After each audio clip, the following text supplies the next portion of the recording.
for this couple ways. And when I'm alone, I do drugs on my own. I told her shawty I bought a couple. She wanna drop top laces, never could replace me. I stand on my exes, you know that's the same. All right. What we have here is another episode of Universe Radio. I am your host, BIGBABYGUCCI, and I have my boy Josh Kraus with me here today. I got Theo on the ones and twos with us. And I'm happy to be doing this podcast again, man. It's been a minute. People have been asking me about it. When I'm going to bring it back. What you going to do? I need questions to ask. Blah, blah, blah. So we back, bitch. And we better than ever. And if you didn't know, on my podcast, we usually just talk about current events, movies, books, whatever. Because, you know, if you know me, then you know I love movies. I'm a movie buff. Shit like that. So, of course, we're going to get to the nitty-gritty, the music and shit like that. But let's really just get into it because it's been so much that's been put out, honestly. I can't lie. I've been talking shit about Hollywood, but I guess in the series aspect, not necessarily movie aspect, but the TV show aspect, it's been pretty fire, man. I've been enjoying the TV shows, Apple TV anyway, and then the here and there little Netflix shows or whatever the fuck happening. It's a golden age of TV. Dead ass. That's what they call it nowadays, yeah. Golden age of TV. What were we talking about before we started recording? We was talking about we was talking about Connecticut lobster rolls and Dark Matter. Before he was asking me what I was cooking before we started recording. I made a little Connecticut and Maine lobster roll, mashed it up together, you know, steamed the lobster in the little rice cooker. Got the brioche rolls, buttered them on up, put them on the stove, cut up the lobster tails and like that, put it in a bowl. I'm saying this so y'all can pick up the game, man. You know, I jot the game, you just gotta pick that whole up, like, you feel me? So, you know, I put that in a bowl. I got some chives, cut up some fresh chives, got some lemon. Plus, I don't know, I lost a lemon. We bought a lemon and lost it. But you need lemon zest. But I got a little lemon juice because, you know, I'm a chef. I got that shit in my kitchen. So, with the mayo, lemon, a little Tony's. Shout out Tony's. I need the sponsorship when I start my cooking show. You did, you know, mix that in a pot with some mayo. You know, we had two little bitch-ass little lobster tails, but they actually turned out pretty good. But, it was fire. You mix that together. You toast your butter rolls, plop that thing in there. Voila. It's beautiful. But yeah, that's what I have for my lunch. Well, what I'm having for lunch. Yeah, you put me on that. Like lemon. Like when you do salmon, you gotta douse it in lemon. Like it's gotta be lemony up in that. Like that's the way to do it. I feel like any seafood. Yeah. Any seafood. It really just citrus, lemon, orange, lime. It just pairs well. Yeah, it's like blending those flavors of the sea. It's it's perfecto. Yeah. But yeah, we got so much to talk about. Yeah, too much, bro. Should we talk? I mean, we could go with the Apple TV. The Apple TV, right, but, you know, break all those down. Yeah. Yeah. So what I've been watching on Apple TV, let's see, we got Servant. We got Servant by M. Night, the great M. Night Shyamalan. Bro, he's a GOAT, bro. I didn't honestly like his I don't know how I feel about that movie, Old. Did you go see that? Old? The first time I saw it, I didn't like how it all clicked together with the like corporation watching over him at the end and everything. Like I kind of wanted more of like a sinister twist or whatever. But I feel like his movies are more about like the feel and the atmosphere of the fear that goes into it, you know? It's always on some like Stephen King, the big picture thing. Yeah. You know, it was like, did you get the lesson out of it? It was creepy as fuck, I can't lie. I went to the movies to go see it. It was creepy as hell. It was awkward. It wasn't like creepy because like people were dying and like turning old. I don't know, man. It was the way he was even shooting some of the scenes was like, even without the dialogue, he can really just like set the whole mood for the shit. It's crazy. It's creepy as hell. Same thing with Servant. Yeah. Every episode, yeah. See with Jason Momoa. It's a great show. Great show. It was a show that obviously had to come to an end, but because it's like, where do you even go after the first couple seasons? And Batista, he did his thing on there. He had a short little role as Momoa's brother. He was the brother, right? He's cold, bro. He's actually one of my. He's encroaching you top know 5 what else? For me. Was it M. Night also did that Cabin, or what was it? Cabin at the End of the World or something like that? Oh, Cabin in the Woods? Yeah, no. No, that's, What's that shit Cabin called? in the... You ever heard of that movie before, Theo? Fucking with Oh, you don't know movies, but it's with Cabin Batista. at the End of the World? Cabin at the End of the World. Oh, I think me and Annie seen it. I don't know. Cabin at the End of the World. Yeah, it is. It's Cabin at the End of the World. It was a book by Paul Tremblay. And, that was a movie, boy. That was a movie. That was a great movie. Yeah. And honestly, let me give them a synopsis of it. The story follows two dads in New Hampshire, and they adopt. They got a little daughter. Yeah, they adopt her. Yeah, they adopt her, and it's some Asian girl named Win, and they rented a cabin in the middle of nowhere to unwind and decompress. And until one day, four strangers show up and tell them a decision must be made to prevent the world from ending. And they were having like dreams or something. Like they were having dreams telling them the world was ending, and then they all it brought them all together.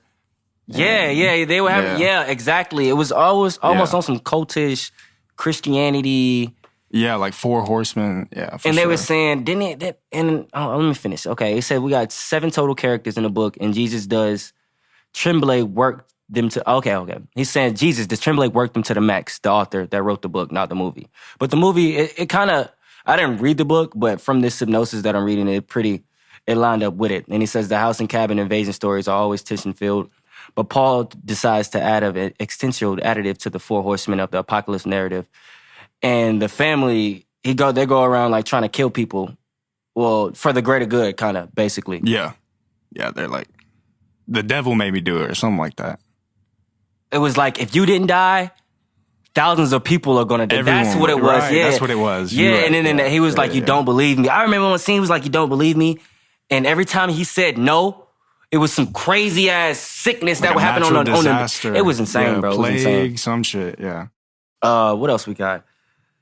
House of the Dragon, bro. I mean, we've been talking about this all week. Of course. I've been trying to hold off because we could even bro.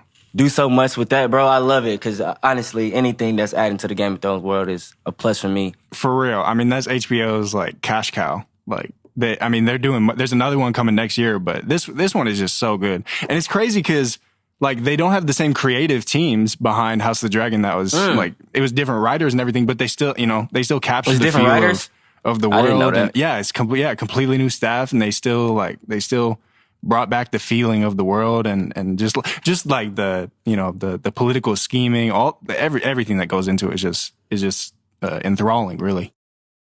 Oh, I didn't know they didn't have. I didn't know they have, but I kind of get it. I'm pretty sure it's like. I think they were like all big admirers of. I mean, everybody was, but they were big admirers of Game of Thrones and like what they did with that show. But I'm pretty sure it's a brand new team. I kind of got that feeling because I guess in this one. I guess they're switching out character. One thing I didn't like is they're switching out characters so fast. They're like the time jumps. Yeah, the time jumps is just. I guess even shows are in a different time than I guess 10 years ago when Game of Thrones started. Where I guess they were heavily budgeted and they gave it time to grow and they gave they were setting those characters. We've seen them characters go from little kids to. Grown adults. Yeah. I don't think we're going to see that same thing. It's more with House contained. Of Dragons. It's got a way bigger scope in mind. It feels like. Mm-hmm. Yeah. But obviously, we know that the Damon, he's going to be here. He's definitely going to be here for sure. Yeah, he's one of my favorite characters in the show. Same with Aemon. I didn't like him at first. Yeah, they paint him as the like wild card villain at first, but he became. I mean, he's. I mean, by the laws of this world, he'd be done for. Like he would not still be running around. Nah. 2024 Damon, he's done for. He's a sicko. Yeah, but for sure, bro. That won't his niece. I mean, like relax, brother. It's so like the story is so like telegraphed and like very like predictable. I guess, but it's still like every moment of it is still so. I mean, especially when when the families butt heads, like at the dinner table towards the end of season 1, where Viserys is like about to die and they're all still like beefing and it's great. It's a great show. Nah, it's what I also like other than Game of Thrones that I kind of like from this show that we kind of got from Game of Thrones, but I feel like it's just the now times is how fucking gruesome this shit is. First episode, they're cutting dick off. Yeah. And we seen it.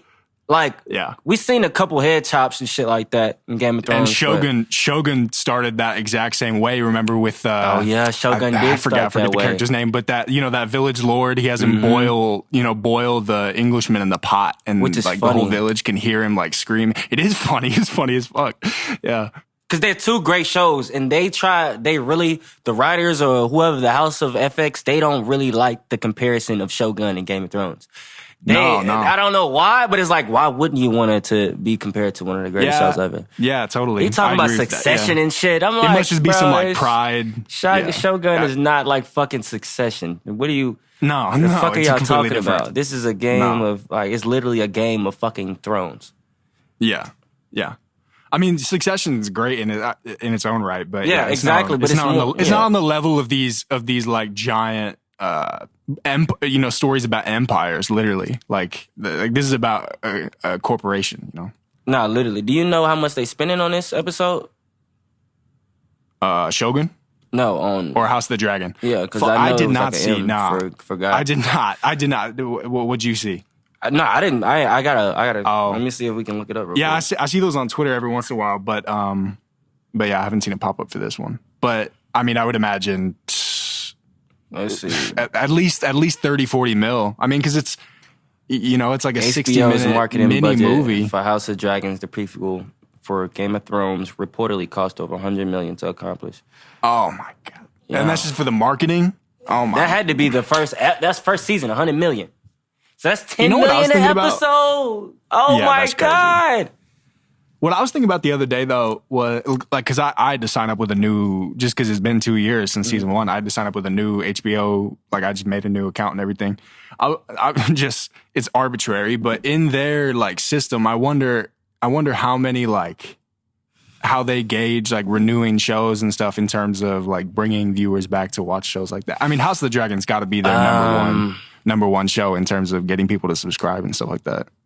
These days, I don't even know, because when you say that, you would think all we need is viewers, all we need is people on social media. But then look at The Idol with HBO. Look what they did to that show. Yeah. We can, whatever you got to say about that show of the weekend or the whatever about it, that was a great fucking show. That shit had you on the edge of your seat every fucking episode. Nothing. Totally insane. unique, You seen totally Idol, Theo? inventive. Yeah, No? it was great. Can you even watch it anymore? Theo didn't. Nah, Theo I think hasn't they seen it. did. I think they took it off. I think you're right. I think they took it off HBO because they didn't want to. Yeah, I mean, it was so they probably controversial. just like but banned they that didn't. bitch. They didn't want to take. Or Yeah, no, Theo has seen it. Yeah, Theo, I was about to say, I remember we were talking about it, if I'm not mistaken. it was huge. You didn't like it? It was good. I He really didn't like it. fucking He didn't liked it. It was inventive. Like there's been no show like that before. Man, it was very inventive. It was It Sam was fresh. Levinson who created Euphoria. I mean, he was like the head writer and director. Him and The Weeknd, basically, it was their brainchild. Okay, And there were a lot Goofy of Euphoria elements of Weeknd. Euphoria in Right. there. I didn't know the dude. Yeah, exactly. It was. It definitely was.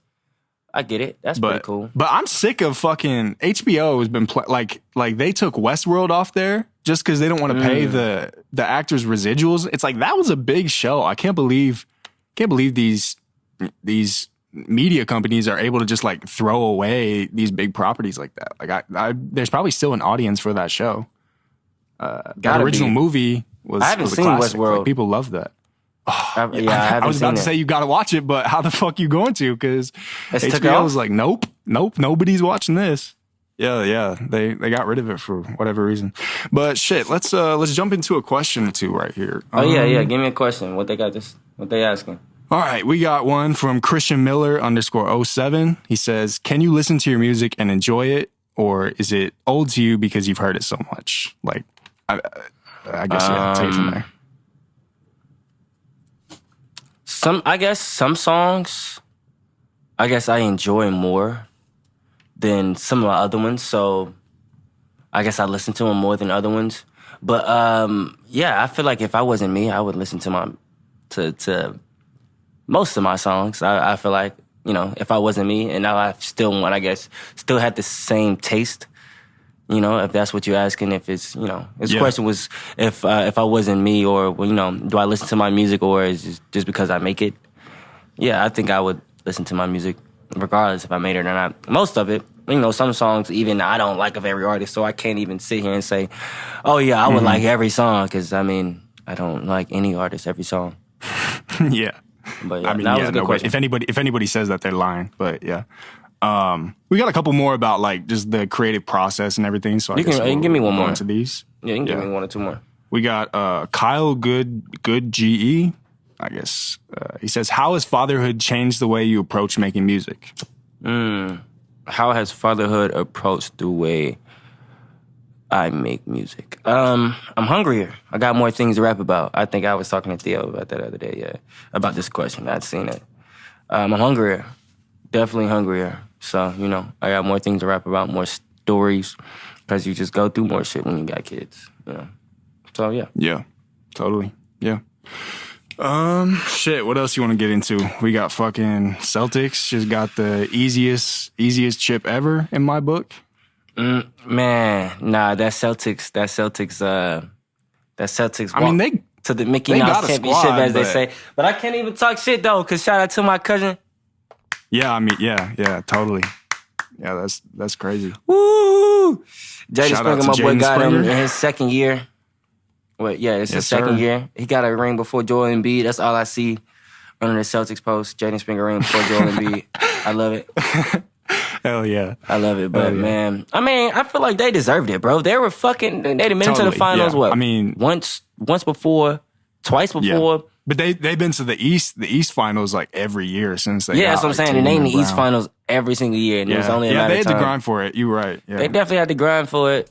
I mean, and people like to blame them. Plus me, because I'm not a Boston fan. I like Jaylen Brown, but I'm not of course, who the fuck is a Boston fan if you're not from Boston?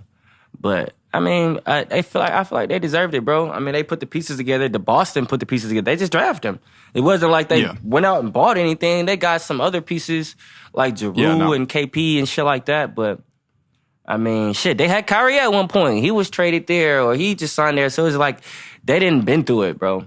They've kept they've had to cycle out a combination of, like, it started with sort of Kyrie and Gordon Hayward, and that Gordon Hayward is a whole other conversation. I know you're his biggest fan. Oh, no, fuck Gordon Hayward. Yeah, nah, I hate him too. Just robbed the Thunder this year. Contributed. I'm glad he absolutely robbed nothing. somebody else. I didn't know it. Yeah, but Theo came in, was like, y'all got that boy Caruso. Yeah, we Yeah, got Caruso. We shipped out Giddey for Caruso. I'm still not sure how I feel about it yet. What? I mean, Caruso is a good in terms of like immediately this year. It's probably a good move, but I think Giddey still has a lot of potential. It's probably better for him to move on to a new team and everything too. But I didn't know Caruso was like all defense the last couple years. So I mean, I'm excited. You know, he's all defense, but I mean, he can score just as much and fucking create he's a as great, much as Josh great Swiss Giddey. Army knife type player. Yeah, and my boy got a ring. Yeah. Stop playing with him. Yeah, you're right. There's a lot of upside. Actually, no, with he didn't get a ring. He Caruso wasn't with for us that year. I just hope we got like a pick or was he two with the to Lakers go that with year? it. Yeah, he was. He got a ring. Yeah, he got a ring definitely with us that did. year. Yeah. I think he was with them till like 21. Yeah, because he went to the Bulls when they got like Lonzo and tried to form that. We just didn't re-sign him, so he got a bigger contract. That's respect, I though. think he got too expensive. I mean, after you get that ring, go get some money. Who wouldn't? Yeah, for sure. He didn't even get that much. Fucking Bruce. He didn't get that money. He Brown. got like 50 mil, didn't he? Like 55? Yeah, he got a decent little Let me see. contract. So you Let me got see. at least 10 mil a year. I think it was like 4 years, 52 or something like that. Nah, he got fucking 36 mil. Over how many years? 4. Fucking AR getting that's- more money than that, man. Yeah, he got robbed. That's his agent not doing what he needs to. Dude, 9 mil a They don't year. even He's got a good his player. Lakers contract on here. Did you see his Lakers contract? It was like a minimum contract, like $100K. 100. He was Yeah, getting paid yeah, he was $100K. undrafted. He got was a ring undrafted, with the yeah. Lakers getting paid. What was he was the- getting He robbed. got re-signed for like $3 million. And they re-signed Yeah. him for $3 million. What, 2 years? 1 year? Yeah. 2? $3 million each year. Yeah, nah, that 36 million contract looking good. Cause what? He's Better good, than- though. Like, yeah. he deserves. I think. I mean, he's about to get a bag with the. I think he's on the last year. You think he what? He deserves more than $9 million a year. Totally. Yeah, I put him right under AR. AR is getting 55, something like that, in Rui. I think he should get. He should get more than 40. He should the get cap about is just 40, inflated 40. so much now that role players are getting 15 a year. Yeah, 15 a year is crazy for a role player, but yeah, you're right. They are getting it. Yeah. He's definitely worth 10, 12, though. Just a little bit about the Mavs. It's funny because the Thunder kind of had the Mavs on the ropes in this. You know, they tied it up 2-2. And I was thinking to myself at the end of that game 4, I think it was like, man, like I think the camera panned to Mark Cuban and he was just looking like stressed out. And I was just thinking to myself, like, man, they've got a really fucking good team. Like any other year, this Mavs team would like make the finals and like go on a really good run. And, you know, they went on to do that, but they obviously got, you know, they ran into a juggernaut, boy. Yeah. They ran into a juggernaut. And he was stressed out because, you know, playing better is not going to get them a dub. Yeah, no. That's why Mark Cuban was stressed out. Like, ain't no playing better to beat the Celtics. You got to do what they did. Get it out the mud, lose, come back. Probably got to lose again because the Nuggets probably going to get better. And then everybody else is going to get fucking better. So it's just like, that's why he was stressed out. I wonder if they'll stick with. I mean, there's no like immediate reason to trade Kyrie or anything, but I wonder if they'll try to bring in somebody else for Luka. Kyrie is not going nowhere. They're going to try to draft a big man, or they're going to try to draft a swing man. They need a swing man. They need like a scoring they three. Want a forward, for sure. Yeah, definitely. Yeah, they need a swing man, and honestly, I would get a guard, bro. I would get a swingman and a guard. Well, yeah, they should have never let Brunson walk. They should have matched. They definitely should have let Brunson walk. But I mean, he was blossoming, bro, and he needed what he needed. And I feel like it was him. I mean, I feel like they still smart because I mean they're in the finals. They just went to the finals, so it's like they got the right. But the West is going to be just as competitive. I mean, Nuggets are back, Thunder are back, Lakers are going to try to get it together. Man, we just signed JJ Redick there's a lot of as a teams coach, coming and I'm for still that, trying to really figure out how the fuck that feels. What we gonna do with JJ Redick? He seems like a smart guy, but they were. I mean, I had NBA Today on or whatever it was, and they had Haslam and Perkins talking about like LeBron may like him and think he's like a great basketball mind or whatever, but you have to command respect of that locker room and get those guys believing in what you're preaching. And I'm not sure. Nobody's sure because he's never done it. So, I mean, we'll see. But, JJ Redick doesn't strike me as like it goes without saying, great basketball mind, but he doesn't seem like like the greatest leader. Like when he was a player, he didn't really seem like a dominant leader, you know? Nah. Yeah. But I guess LeBron kind of takes some of that burden, I suppose, with every team he's on. He kind of shoulders some of that. So, I mean, I guess nowadays, I mean, if we look at Joe Mazzulla, I mean, he's really a chill type of coach. He before this dub, I would, they're kind of, and he seems like an X and O's coach. I mean, and that's kind of what I look at. Played under Huggins at West Virginia. Great system, like great way to learn team defense. Yeah, very fundamental coach. No fancy shit. We just going, if this way don't work, we're going to try this way and keep, he's very inventive too. So I feel like, I don't know, in a way, I feel like, we haven't seen JJ Redick coach, but just off the way he talks and just off him as a player, his IQ is definitely up there. So, I mean, maybe that's it's going to be interesting. I got to believe, you got to believe after the Darvin Ham thing, and LeBron probably had a good level of input in that hire too. They swear he don't. But they swear he don't want nothing to do with the coach hire, but I don't believe it either. Yeah, I mean, maybe last time around that might have been true, but this time he had to have sort of signed off on Redick. Otherwise, it's like what what are we doing? Got to have some sort of cohesion to the strategy here, but and they were talking too today about how there might be more to LeBron and Bronny being a package deal than LeBron, because LeBron says that's not that's not so much the plan anymore to play with Bronny by any means necessary. But yeah, I feel like people. why I knew wouldn't from the he? get go that he's hung around this long. Just a statement, just to state like that wasn't a serious thing. Like if him playing with Bronny would definitely be some good Inevitable. dream. Yeah, but I mean, I feel like I knew when he said that shit, it wasn't real. Like I knew. I'm like, all right. Yeah, you're not about to do anything you can to play with Bronny because you're not about to leave LA, and if LA don't get him, I know you're not about to. Yeah, like that's what. Serious. I mean, I think it'll be LA at that 17th pick. They might just take him.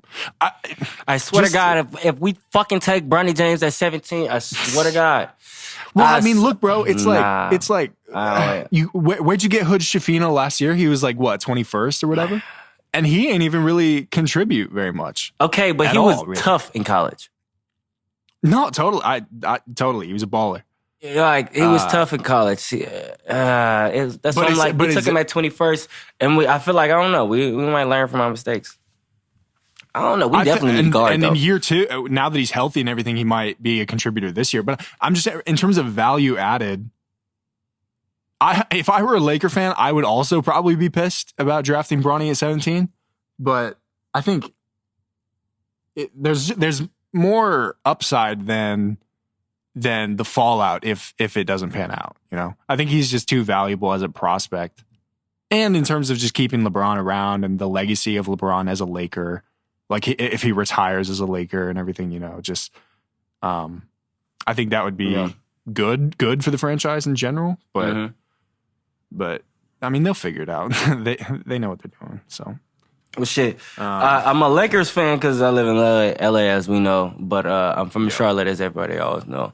And the draft fucking agency really got me, fucking excited. Because my team, honestly, I just bust somebody's ass on 2K the other day with the fucking Hornets. And he had the Roy Hibbert, Paul George Pacers. And I bust his ass for like 35. Bro, I had 14 and 11 with Melo at the half. Bro, with Melo at the 1, Brennan at the 2, fucking, no, we had Trey Mann at the 2. And then we had Brandon at the 3 and my boy Miles at the 4. And then we had Mark at the 5. Boy, all we need is a guard. We tough. Get a good pickup in the free agency. Draft right now, I don't know. It's gonna be weird. We looking at right now all the mock draft are saying Stephon Castle from UConn. He's what did tough. they get for Terry? We got draft. season? We got draft picks. If I'm not mistaken, we got some draft that's picks. what they need. So, oh yeah, yeah. Now we got a couple. We got like 3, 4. It should be interesting. But I want to say hopefully Stephon Castle. That's who we're probably gonna be picking up. I hope he's tough, but I hope he turn out to be good. But hopefully we can retain Trey Mann, Nick Smith Jr. Did Poku get to play any for the Hornets? Pokuševski? Nah, he didn't get them. He didn't. Actually, at the end of the season, he played a little bit. Actually, I didn't get to watch him. Yeah, he's a good little throw him out there in garbage time and he'll do something cool. But Mark is our anchor, bro. He can be up there with the defensive players of the year, in my opinion. He got that motor. Yeah, Duke bigs always just go so underrated. They get to the league and they're good contributors. Nah, big facts. You are now listening to Universe Radio. Thank you, Gucci Room. Slime for a slime, ain't no in and out. Niggas living comfort till we run up in your house. We was down one, he can't come around. Twisting gears in the bitch for what you talking about. All I know is he left the scene with large amounts. They was crying every day cause I'm on loud. Where have you been, baby girl? I'm stuck in your mouth. I'm trying to clone you a twin cause I need it now. Ice on my fist like a Super Bowl ring, ho. I was in the A with a Hellcat Durango. I just took a 10, I don't even feel pain. They gon' have a cannon like you reach for this chain. Hit me with more questions. Yeah, hit me some more questions. Yeah. All right, we got one from Arnav Rao. He says, we need his thoughts on religion. I'm so curious. LOL. Arnav Rao. We need his thoughts on religion. My thoughts on religion, I don't know. I feel like, honestly, my theory always been it's really just geographical. You just, wherever you from or where you at, wherever you born at. more than likely, whatever's the most popular religion, you're going to be that. But also, I mean, I feel like it's comfort. Yeah, it's also, I feel like it's something that gives life meaning and a certain type of way to people that really can't grasp it as just being life. You know, they need something, and doesn't mean, you know, even people that don't need nothing, that's not something that you can partake in, that you can't believe in, but whatever it is you believe in. Most people, you know, it's needy people, and they need purpose, or you want a purpose, and you feel a purpose, or, you know, to however it is. And with me, I like to study different religions. Like, I remember I was studying Hinduism and all those different gods when I was recording one night I took acid. And that shit was pretty cool when I was learning about the god Shiva and all this other shit and what they believe in. It was really just... Oh, yeah. It was just worldly things. And it was like things that we could actually see and partake in, or, you know, shit like that. Because with me, I like to see things, and I only like to believe in things that I can see or I can feel. You know, that's why I feel like one of the best things you can believe in is your goddamn self. So, you know, that's what me. It's just, for sure, like, even with like Buddhism and nature and shit, I was telling you, respect the people around you, or nature, or be one with yourself. And it's just, I feel like things like that, or teachings like that really helps people find their self, or find a mental peace, or a type of peace within themselves. Sure. Those are very necessary to this world, because the world is very evil, and it's a lot of things that could drive anybody insane. So things like that, you know, some people latch onto wherever you at, wherever you was born at, you know, even, and a lot differently in America, because we have a very open and free country. You know, you have the choice to be whatever the fuck you want to be. You want to be a cult, a religion, be Heaven's Gate, whatever you want to be. Okay. You know, that's my input on it. Yeah, just it brings together a lot of wisdom from people from all walks of life, and like you said, it allows people to find some peace and things like that in their daily lives. So, we got one from Koshi with a K. What continues to drive you? What allows you to tap into the feeling aspect when recording? The beat, my producers, my friends, I guess, the people around me, whatever's around me, whatever's in my head, whatever I went through, what I've been thinking about, you know, that week, that, you know, when before the last time I recorded, even, I don't know, sometimes my brain will go back to a certain day or a certain time period, you know. It ain't even me right there recording right now. It's me for that one bar. That's old. Oh, I'm going back to that. So it's just, life itself really just inspires me and just keep going. But more so when I press play on the beat, you know, it's really my producers really inspiring me. It's just me and my brain and whatever fit and whatever it felt is in my head or in my past, or did I just feel like fits this beat or this energy that, you know, my producer sent to me. Yeah. We got another one sort of in that lane from BIGBABYGUCCI with 3 eyes. Says, is it true you freestyle? Yeah. Great page. Always up to date on everything. It says, is it true that you freestyle all your songs? I've heard you say, I never know what I'm finna say till I go on the mic. Deadass. I don't, like, Theo can be my witness. I freestyle everything. Oh, God. Sometimes I'll be fucked up on some shit, and I deadass look at my timeline and be like, let me get a word or some shit to rap about that I can pertain to myself. Boom. All I need is a word or a phrase, and then boom. One more. You were talking earlier about just connecting with your producers and everything. I can't remember who sent this in. Oh, it's at Gucci Never Loses says, how was meeting Sapture in person? Did it create a stronger bond in terms of creating the music and everything? Nah, meeting Sapture was cool as fuck. My boy was speaking like 18 different languages in London. That's so crazy as hell. Like, he was speaking to this homie and blah, blah, blah, blah, blah, this homie and blah, blah, blah, blah, and speaking to me in English. Is so crazy. Have you heard any, like, anyone around, any of the Dutch people around him say his name in their accent, bro. They were with him in London, bro. That shit was crazy as hell. Zapiel. Yeah, It's like, Zapiel. bro, what? They're Y'all funny don't as even shit, say though. the letters that you're They're saying. funny as Yeah. hell. They get drunk. Yeah. They're funny as hell. They Yeah. cool as fuck, bro. Yeah, the homie Me and him Trevin, definitely he's cool as hell. created a definitely stronger bond. That's my boy. We're gonna link up later this year. Oh yeah, Definitely going. Yeah, He want he's- me to come to Amsterdam badly. I wanna pull up, man. When I really Totally. make it make sense. That boy globetrotting now. I mean, at least this year he's been all over. I didn't know he'd never been to the States though. Right? But, I didn't know he went to the States either. Yeah, but yeah, that's bro. What else we got? Oh yeah, the Bear coming up too. I mean, that's kind of Definitely. old, I guess, season 2. But I myself just went through season 2. We've been talking about it. The episode with the Christmas episode with all the family and like all the guest stars. Oh and yeah, everything. he got locked in Fucking a fucking movie. in a fucking the fridge. The Bear. Yes. Yeah, he got Just locked in the fridge. That shit was crazy. Every piece of that show just feels so like, and it's very much like food. Like feels very like cared for and intricate in the smallest ways.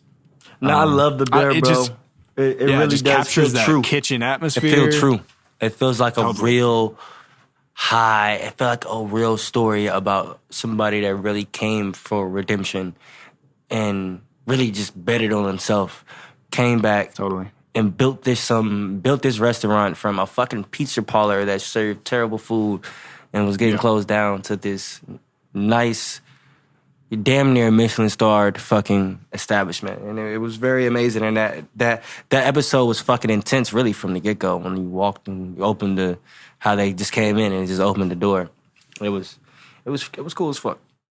Yeah, the flashback moments just throughout the show to his moments with his brother that passed away and everything, and then with his family like all together and his crazy mother and cousins, and just I related to a lot of the stuff in that show in particular. It just it captured that feeling of just chaos Deadass. amongst the family. And what else did I want to? Oh yeah, the Christopher Storer is his name. He's never really done anything else. Just The Bear was his pet project. His big break. I always appreciate filmmakers and TV creators and everything that sort of have like their one thing that they bet on, and they make it great. And that's what this guy did with The Bear. The Bear is fucking awesome. Yeah, you can really tell he really put his all into writing that shit, honestly. Now that you say that, that's really his only project that he's been working on. That's amazing, because The Bear, FX, they honestly, they produce a lot of great shows. And I feel like The Bear is probably top 3, at the least, It's a great show. Yeah, But, go ahead. Oh yeah, now I wanted to get into the album before we really take this sign off and really show them a couple. I'm gonna play a couple songs or put a couple songs at the end of the podcast, and really wanted to go through my upcoming project and the past project that we just dropped from our boys, me and our boys over at Better Temperatures Volume 1. Out on everything, finally. I know it was. We ain't even gonna talk about it. We ain't gonna talk about that. I know it was a minute. It's out everywhere, bro. It's out Everybody everywhere go now. stream the fuck out of it. It's everywhere. Stream that shit. It's a lot of. I wanted to put a lot of songs on there because I don't know. Tell them when the volume A lot 2 of gonna fun. come out. A lot of It fun was on that project. Yeah, when I actually got to hear it all together from the top to bottom, it was actually very fun. It was cool. Yeah. Songs from years ago into now. It's just it kind of helped me look over just where It's a Better little Temperatures time been. capsule. Yeah, literally. Because when I first created in 2020, when I first moved to LA, and I first signed my distro deal, and I wanted to create a hub that I always talked about with my friends, that I was always doing when I had all these people under me. Before it was Better Temperature, it was like 1500 Feather World, and it was so many. It was like 30 of us, bro. It was just artists. Shout out my boy Athletic too, bro. He's doing amazing shit. He was producing hella beats and shit under us and shit. But he's now he's fucking That's one of the coolest people I've ever met. Bro does everything. Like you can't even say what he does, but multi-hyphenate. All that hell story y'all wearing at apps and shit. Thank him, man. 'Cause he's that guy. Man, cool. But it just helped me, goddamn, really see where I wanted to do, and now we finally have actual company and support type of legitimacy and a foundation. Bigger and better for him too. Yeah. Hell yeah, man. But yeah. Let's get into. I mean, everybody wants to hear sort of what went into. It's funny. I mean, I guess you can sort of divulge sort of the name change and everything that went into that and everything. Yeah, take it away. I mean, honestly, Baby 5 is it's a whole nother energy, and I feel like a whole nother entity. And I wouldn't even necessarily say a different person, but the same person just birthed. Because I'm just Big Baby 5. Think about that, but now it's Baby 5. Not Big Baby Gucci. It's Big Baby, just Baby 5. Just cut off the Gucci and a big out of 5. Genius. And because I love One Piece. Genius. Shout out One Piece, man. But really just project. Me and my boy Theo been working on this shit about 9 months, 8 months, something like that. 10 months. Over 100 plus hours been put in this. But I mean, other than the time, it's been fun as hell working on this shit, really. And just making a shit ton of songs and really seeing how I could put the best body of work, I guess, together. And, it took a lot of give and take, mixing, putting the damn pieces together to see what really would work, what really sounds good, what song actually is, fits the thing or fits how I feel or fits what I want to put out other than just, you just like this song because you just like this song. Some shit that I feel personal. Because some songs I just make for me. And I just be so attached to them. It's like, I have put some of those on here, but they just so happen to be great songs as well. But there was a lot of songs on there before that I really, I'm saving or just kept to myself, and we just really put a lot of different work in until really the last hour, or until we really felt like I feel like I had a great body of work. We honestly still putting work on this motherfucker, post-production shit, and just little shit, but the whole really everything of it is really done, and it's amazing, man. It's a really cool project, honestly, and I can't even really even give you even something of how it feels. Like people be asking me how is this project gonna be, how is it gonna sound. I don't even know. Yeah, I don't even know. Throughout the process, some of the main, at least my main take, and I've told you this a dozen times. Like, it's definitely your most. It's a high point in showing your versatility from the the aggressive rap shit to the more emotive, like colorful, singing type shit, and you have fans on both sides of the aisle. I think this is going to be one of the most satisfying Big Baby Gucci projects to date. Nah, definitely. Because I feel like if the things that people want on this one, they're going to get. And it's like some people, they be like, nah, I didn't want that. I wanted this. Well, all right, that's on there too. And it's the best of that style. I feel like, some of these songs or some of these energies or some of these songs, I feel like they're some of my best songs in that sense. And that, I don't even like to recreate, music, but I am me. So it's like I have a sound. So it's like some of these songs, I feel like, that's, really, that's, if it gives me that feeling of all shit that people be talking about, coming up. Somebody, I can't remember. I'm not going to remember the name.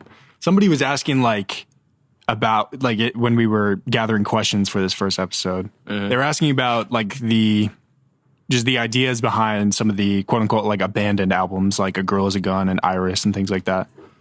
And then recently, you yourself sort of connected A Girl Is a Gun to this project, Baby 5. Mm-hmm. I just for the sake of that person that asked, I wanted to see if there are any sort of concrete connections between those ideas in your mind that sort of went into this album. Oh yeah, Oh yeah. I mean, I feel like I was tweeting about it the other day.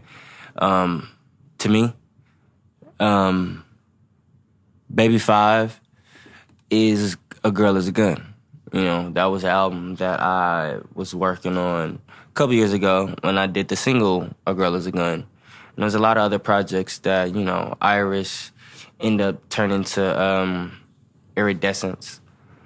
And just different things, you know, just different ways. And it's just, once I capture that feeling and I want to go back to it, but I really don't I don't want to introduce it like that, and I don't want to present it. I just kind of recapture that feeling, and I repackage it. Like current way. Yeah, exactly. Because right now, it's, you know, this is A Girl Is a Gun to me. You know, it might be A Girl Is a Gun project, but, you know, who knows if I ever feel like this again. I can't tell you. I probably will, probably won't. You never know. So, really, that's what really makes this pretty cool. And even from, I guess, my last 2 little projects, you know, when you go to sleep and when you wake up, they were I really got they were kind of quiet, I guess, and they were really kind of more expressive, and it got kind of out of the way of my usual futuristic self, and it was just because the time period. That's why I'm like, you never know how you'll be feeling, you never know what'll sound good to you at this point, because some shit, you know, that, you know, I probably could have got some of these beats a year ago when I was doing that. I'd be like, nah, I don't want to do that. Or you never really know, man. Comparatively, for those last moment, just for when you wake up, when you go to sleep, they felt more contained in their ideas. Whereas with Baby 5, like we've touched on a couple times, it's very much like a spectrum, a roller coaster of these different vibes that are going on. That people may have missed in past Big Baby Gucci projects that are very much here in this one. So, deadass is definitely a more 23 songs. It's a feast. Deadass. No, it's a big feast. It's definitely more alternative, more out there, more different. I guess more used to how it was, because I guess those last 2 projects were definitely more reserved. But this one is a lot more riskier, I would definitely say. Yeah, really just pushing my own sound again.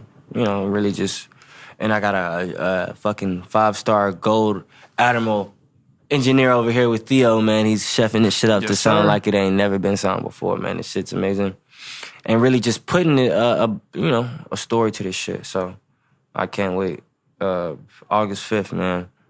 Shit's on the fucking way. Let's end it out with a couple questions, man, and we're just gonna close this shit out, man. I put a little preview out there. All right, from Ryan K 6777. If you had a time machine, when and where are you going? That's a good one. Time machine. When and where am I going?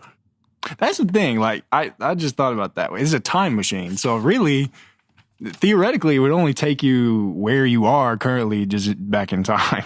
Yeah. But yeah. I feel like Family Guy's done this premise like 10 times. It's a good episode every time. Take me back to September 11, 2001. Sheesh, that would be crazy. I'm killing them all. They done. I'm killing them all. They not even reaching the planes. I'm dunning them. I'm breaking. What? Pull a Mark Wahlberg. I'm like, come step over with me, sir. Sticks, get out the line. Get out the line. Nah. Let me pat you down. Bro, have you seen that video of those NYU students like drinking beer in their like dorm? Like as the night, like they have their camcorders running. That's crazy. It's so crazy. You gotta watch it after. But that's insane. Yeah, these kids are like drinking beer at like 9 a.m. watching the World Trade Center burn down. That's the craziest shit in the world. Yeah. Yeah. But really, that's where you're going? Like you would try to stop them? Like that's man, that's your one. Nah, I'm probably going back to like, I don't know, Sicily, 1655 when Leonardo da Vinci was making Renaissance. I don't know what the fuck I'm doing. I don't know. I'm black, bro. It ain't it's a very abstract up, question. Yeah. All right, I could go back to I don't know, back to when the Hornets had Alonzo Mourning. Fucking I guess, has there been a Hornets golden era, or was it just Bobcats? Come on now. Our golden era was with Alonzo, Eddie Jones. Oh, right. I mean Larry Brown. Right. Muggsy Bogues. Chill. I mean, not Larry. I said Larry Brown. I meant Larry Johnson.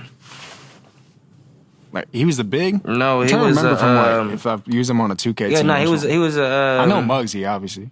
I think it was a power forward.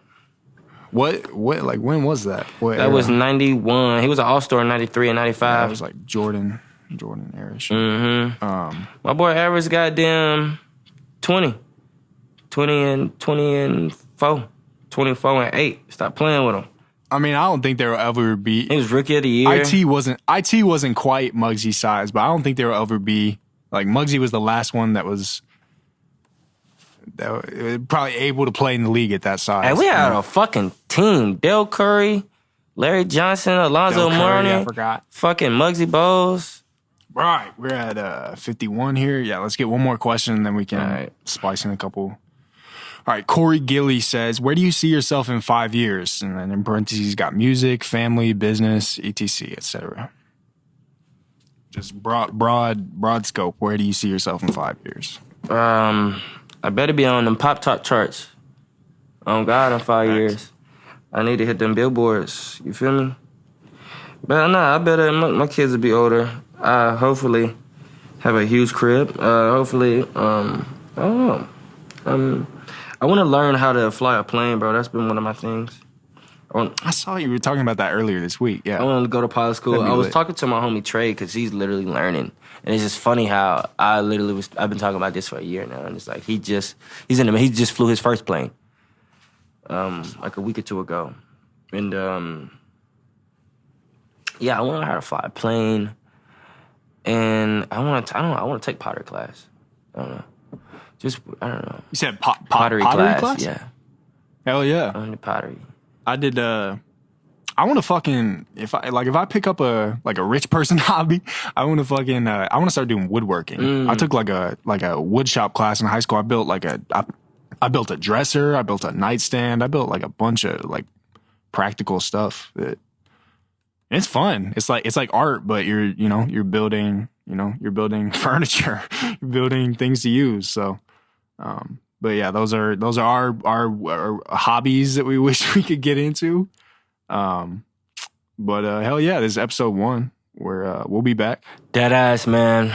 Thank you. That has been Universe Radio, bro. Episode motherfucking 2, season 2, on the way. Love you. Shawty call my phone, mad about some hoes. I don't even know. That one I won't go. That one yeah I won't. I'm go to the show. Pull up smoking stunt. I don't smoke no rolls. I don't smoke no pink runs. I don't smoke no pink runs. I don't smoke no pink runs. I don't smoke no pink runs. I fucked her at least once. I swear she had a sweet cunt. We in the field. We turn Beverly into Jurassic Hills. I'm a Rodeo and we poppin' pills. Action that swag.